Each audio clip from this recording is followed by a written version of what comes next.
개인화가라는 기존의 개념을 보면 성공했던 게 날씨하고 증권밖에 없다 이런 얘기를 많이 했거든요. 날씨와 증권. 메뉴에서 난 날씨를 볼 거야. 그 외에는 제가 뭘 좋아하는지도 사실은 잘 모르고 데이터를 다 까보니까 너 와인 취향이 어떻게 돼? 그럼 나 뭐 좋아해? 그럼 2억 7천만 개 다 먹어봤나? 얘? 내가 이 그림 에곤실레 좋아해? 그러면 내가 이게 어떻게 생성된 거지를 찾아보면 그냥 뭐 친구 따라 갔다가 보니까 내가 이게 좋아하게 된 거죠. 아주 전문가가 아닌 이상 좋아하는 그림을 딱 넣고 이걸 마티에르별로 다 또 비슷한 속성, 그다음에 채도별 비슷한 거 다 잘게 잘라서 데이터랑 매핑해서 다른 그림들 보니까 아, 나 이거 마티에르하고 채도 때문에 좋아했구나. 아니면 그냥 작가가 좋았구나. 아니면 그날에 무슨 이벤트가 있었구나. 네. 그때 추억이 좋았구나. 그래서 기존에는 CRM이라는 게 나와서 너가 이거 샀으니까 이거 살 거야. 그래서 넷플릭스가 그걸 조금 확장해서 아, 다른 사람이 너와 좋아했던 것도 좋아했던 다른 사람이 봤던 것까지 확장을 시켰어요. 그렇게 했지만 결국은 그게 맞을까? 추천에 대한 맞추기보다는 반발을 어떻게 하면 줄일까가 고민이 된 거죠. 첫 번째는 소셜 프루프라는 단어인데요.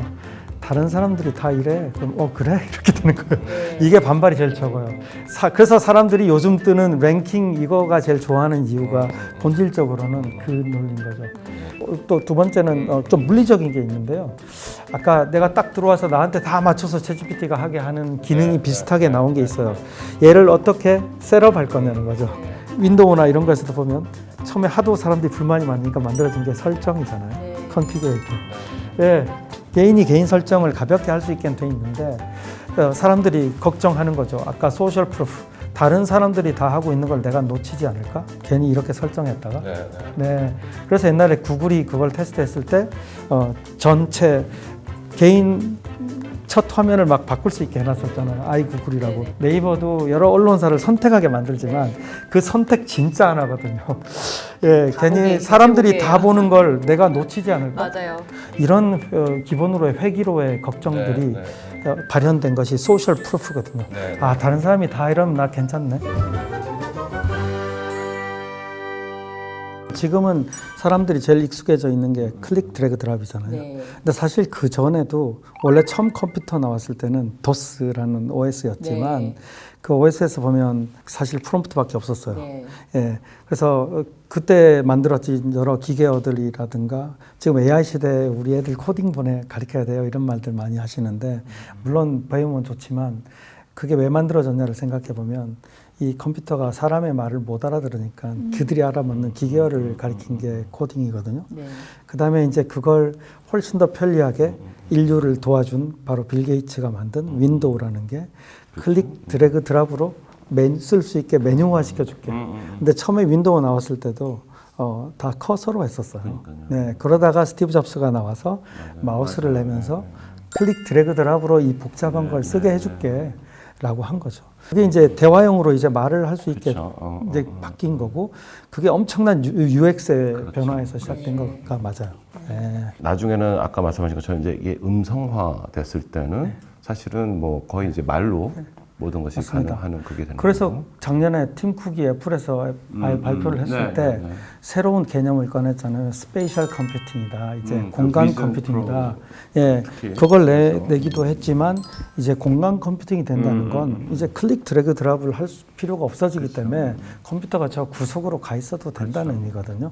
결국에는 그런 인류 역사 자체가 그런 엄청난 그런 거대 권력, 파워, 그게 뭐 정치 권력이 아니더라도 그런 뭐 자본 권력 이런 것들과 그런 새롭게 그 발생되는 어떤 신흥 파워와 아이디어와 이런 힘들의 싸움인 것 같은데 웹 3.0은 좀 아까 얘기한 것좀 다르지만 결국에는 이게 디지털화돼서 굉장히 개념적으로 굉장히 에펙티브할 거로 보이지만 결국엔 또 그거를 지배하는 그런 웹 2.0의 강자들 그거를 그냥 용인을 할까요? 자기의 어떤 헤게모니를 잊어버리는데. 첫 번째는 아까 뭐 본건지부터 사실 그 외 본질적인 거에는 인본주의가 있잖아요. 그래서 사람이 중요한 거니까. people powered라는 말 제일 많이 좋아하거든요. 근데 people power들 할 수가 없는 세상이었는데 이들한테 툴이 주어진 거고요. 그 전에 있었던 여러 가지 형태 거버넌스들이 다 이유가 있었다라고 생각하고 아까 제가 빅데이터 시대가 나왔지만 그 전에 뭐 딥러닝 개념이 있어봤자 데이터가 없었는데 어떻게 됐겠냐. 그래서 10년 정도의 빅데이터 시대가 거쳤어야 되는 거고요. 그래서 빅데이터가 그럼 어떻게 만들어졌겠냐. 결국 참여 공유 개방하고 SNS라든가 이런 게 있기 때문에 블로그나 이런 게 해서 만들어진 거죠. 이런 다 존재의 이유들이 분명히 있었을 거라고 생각을 해요. 더 큰 담론이 있겠지만. 예, 그거는 앞으로도 그럼 거대 뭔가 이 생태계를 좌지우지하는 어떤 인비지블 핸드들이 있지 않냐? 그게 지금은 저 챗GPT 같은 회사들인 거죠. 저게 이제 OS가 이 컴퓨터 안에서 그냥 움직이고 했을 때만 해도 뭐 그냥 큰 인간의 어떤 영향은 안 끼쳤어요. 근데 모빌리티로 가면서부터는 나의 엄청난 폿 파트너가 생긴 거잖아요. 그러다가 이제 다 공간으로 다 가버린 거죠. 내 생활로 다 왔어요. 여기서부터는 제가 사람들이 이제 실시간 폿 파트너가 생긴 거죠. 근데 그 폿 파트너가 엄청 스마트해졌잖아요. 예, 그러니까 엄청난 근거 기반의 스마트해진 거죠. 그러니까 제가 제 세상과 사상을 어릴 때부터 얘랑 같이 살아야 되기 때문에 지금 3분 상상으로 지금 있는 거와 대비해서 생각해 보면 그렇게 그러니까 진화 관점에서 봐야지 이게 접혀지고 새로운 건 아닌 거예요. 원래 인간이 더 힘을 가지고 싶어 했고 사실 저도 크게 달라진 네, 거라고 생각을 네. 안 한 게 뭐 과거에는 봉건주의 시대는 지주가 제일 힘이 있었다면 지금은 이것을 핸들링해주는 뭐 오픈 AI든 그런 또 새로운 또 우리는 또 스타일에게 나온 맞아요, 거고 맞아요. 이미 뭐 AI가 뭐 세상을 뭐 지배할 것이다 이런 공포를 막 계속 만들어내고 그 이슈가 되긴 했지만 활용해 보면 어느 선까지 정말 뭐 내가 영화를 만들어 보고 싶고 뭐 애니메이션을 만들어 보고 싶고 이런 사람들의 기회는 줄 수는 있지만 그 기회가 성공은 아니거든요. 거기에서 또 뛰어난 성과를 내야 되는 거는 그 또 다른 얘기라고 맞아요, 생각이 드는 맞아요. 거예요. 그래서 저는 정말 AI는 이게 우리의 그 인간의 뭐 살아왔던 그것을 뭐 그게 아니라 정말 툴 아니면은 그냥 테크니션 그런 걸로 조금 아직까지는 생각하면 되지 않을까. 제가 보기에는 저 생태계 전체, 저게 이제 생태계거든요. 네. 저게 오픈 진영에 대한 얘기랑 연결이 되는 건데요. 주커버그 같은 경우에는 저 라마라는 걸 오픈 소스로 냈잖아요. 처음 하면서 했던 그 인터뷰를 보면 이게 인간에 너무 영향을 주는 24시간 붙어 있고 나의 의사결정에 너무나 많은 영향을 주는 삶이기 때문에 이게 개인이 소유해서는 안 된다. 이게 원래 처음에 얘기했던 일론 머스크도 그래서 그렇죠. 오픈 AI를 만들 때 오픈 AI라고 그걸로 소송도 걸었었지 맞아요. 않습니까? 예. 세계적 인프라스트럭처가 될 거냐 아니면 개인 소유를 해서 기업이 그거에 대한 지배를 할 수 있는 거냐 이런 거에 대한 게 지금 굉장히 큰 담론이고요. 저는 오히려 나라가 어떻게 해야 될까 막 오늘 루이스 얘기하러 오긴 했지만 그런 것들이 걱정이 많은 이유가 우리는 또 소작농이 될 텐데 저 소작농 중에서 어떻게 1등이라도 해야 될 텐데 지식산업에 한국이 개발한 게 막 팍 뜨고 하기가 이제 어떤 부분에 스파이크를 가져오기가 쉽지는 않거든요. 참고로 부킹닷컴 네덜란드에서 만든 거예요. 맞습니다. 예, 아고다 태국 싱가포르요. 그러니까 이 앱마켓을 만들어 놓은 거 하에서 1등을 하는 것들은 우리가 기능 올림픽에서 우승을 했듯 올림픽에서 우승하려고 하면 안 되고요. 어쨌든 저들이 만들어 놓은 게 이제 막 헤게모니가 바뀔 거예요. 그리고 오픈 진영도 막 바뀔 거고 이제 그러나 오픈 진영이 이전에 리눅스만큼 약하지가 않아요.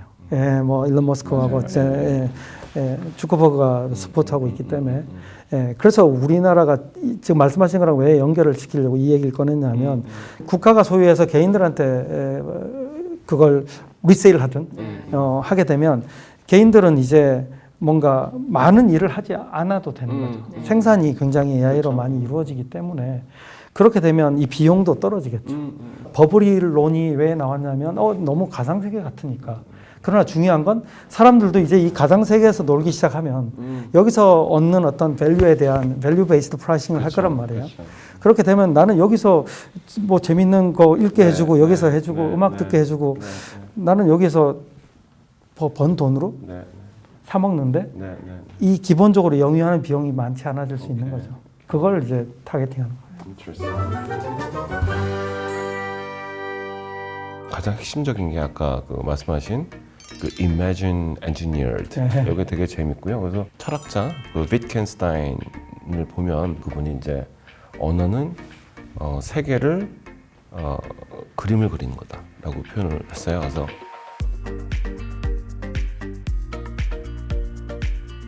굉장히 추상적 시스템이 언어고 세계는 팩트고 그러니까 실제로 존재하는 것들 그리고 그림은 이제 픽처라고 했거든요. 그래서 언어를 분석을 엄청나게 많이 한 그 천재 철학가인데 인공지능이나 뭐 이런 것들이 등장하리라고는 상상도 못했던 그 과거의 분인데 그 우연하게 또 이런 그 Imagination Engineered도 사실 그런 비슷한 건데 그런 걸 보면 과거의 어떤 그런 그 천재 철학자들이 됐건 그런 역사학자들의 어떤 얘기를 귀 기울여 보면서 우리의 미래를 예측을 해보는 것도 되게 중요한 네. 생각인 것 같아요. 그리고 예. 중요한 말씀 같아요. 1930년에 만들어진 백설공주. 거기 보면 거울아 거울아 누가 제일 예쁘니 여기에 많은 기술이 등장해요. Magic mirror on the wall. Who's the fairest one of all? Famed is thy beauty, Majesty.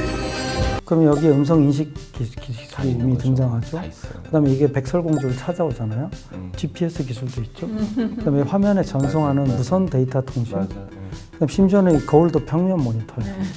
작자 미상이지만 그분이 정말 천재인 것 같고 아까 말씀하신 천재 철학자분도 그렇고 결국은 본질적 고민을 하고 있는 거죠. 어떻게 인간이 편할 거냐. 디지털이 왜 만들어졌어? 인간이 편하려고 만들어졌는데 왜 처음에 로봇 보면 요즘에 바리스타 처음에 법부터 만들잖아요. 제가 그 영상에 하나 찍어놓은 게 있는데 보면 옆에 사람들이 컵 갈아주고 거름종이 갈아주고 설거지 해주고 로봇. 그래서 제가 한번 대기업에 가서 그걸 보여준 적이 있어요. 지금 이 회사에서 만든 게 여러분들은 인간이 로봇을 시중드는 모습을 보고 계십니다. 그랬어요. 물론 약간 재밌게 왜곡한 거지만 그 본질에 집중을 하면서 프로덕트를 만들다 보니 저도 계속 철학적인 고민을 하게 되는데 그래도 여전히 소비자들을 감동시키기는 또 그들에게 willingness to pay를 가져오기에는 돈을 받기에는 너무 힘든 것 같아요. 그 제가 궁금해요. 그래도 이거를 끊이지 않고 좀 더 이 사용자들이 니즈를 더 반영해서 지속적으로 더 디벨롭 시킬 수 있게 하려면 이 수익 구조도 되게 궁금하단 말이에요. 왜냐하면 뭐 챗 GPT 4.5 이런 거는 그냥 공짜로 저희가 가져다 쓸 수 있는 게 아니잖아요. 네, 그렇다면 이 대표님께서 어떠한 그 계획을 가지고 계속 지속적으로 디벨롭을 시키고 계신지가 저는 좀 궁금합니다. 저게 원가들이 굉장히 많이 드는 거고 그게 이제 글로벌 기업들이 제공하는 것들이 싸지는 추세기도 하이퍼 글로벌 갖다 써도 당연히 돈을 내야 되는 거고요. 그 서버비라든가 돈이 많이 드니까 그걸 쓰면서 과금을 하려면 어떤 가치를 줘야 되잖아요. 그래서 아까 생각해낸 게 개인들이 지금 엔잡러라든가 개인이 수익화를 더 많이 할 수 있어야 되니까요. 그래서 저희가 아까 여기서 만들어진 사운드 트랙도 유튜브, 그다음에 스포티파이 포함 100군데 등록 서비스. 그럼 개인이 거기 아티스트로 등록이 가능해요. 여기서 만든 곡으로. 네. 그리고 그러고 나서 그걸 정산도 해줘요. 유통을. 그래서 지금 인플루언서들 아주 요즘에 되게 얼리어답터 인플루언서들 보면 여기 노래 나온 거에 자기 곡들이 많아요. 이제 그걸 유튜브나 이런 데서 풀어주고 있거든요. 그런 서비스들이 부가적으로 했을 때 이제 수익이 있고 본질적으로는 이걸 쓰는 데 있어서 원래는 과금이 돼 있는 건데 첫 편은 저희가 출혈을 감수하고 무료로 이렇게 한 30회 호출을 할 수 있게 해주거든요. 그 다음에는 기존에 이제 기업들이 결국은 붙어줘야 되고 그래서 저희가 처음 했을 때는 교보문고 그다음에 서울시 이런 데들이 이게 쓰는 비용을 대주고 그거에 대해서 그 기업이 원하는 가치 예를 들면 계제권을 가져간다거나 또는 서울시에 대해서 스마트시티에 대해서 미래에 대해서 쓰게 만들었거든요.